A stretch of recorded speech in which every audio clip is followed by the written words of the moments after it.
Hi everyone, welcome back to our channel Seethakka ఇంట తెలుగింటి వంట. ముందుగా అందరికీ భోగి పండుగ శుభాకాంక్షలు.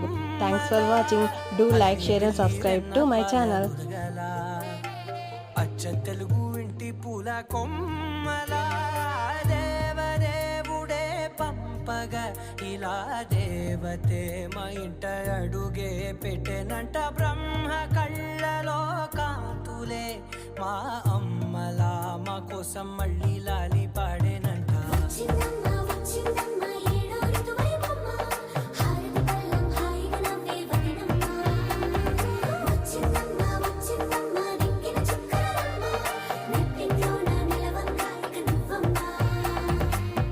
తెల్లవారే వెలుగు రేఖలా పచ్చ పచ్చ పచ్చి మట్టి బొమ్మ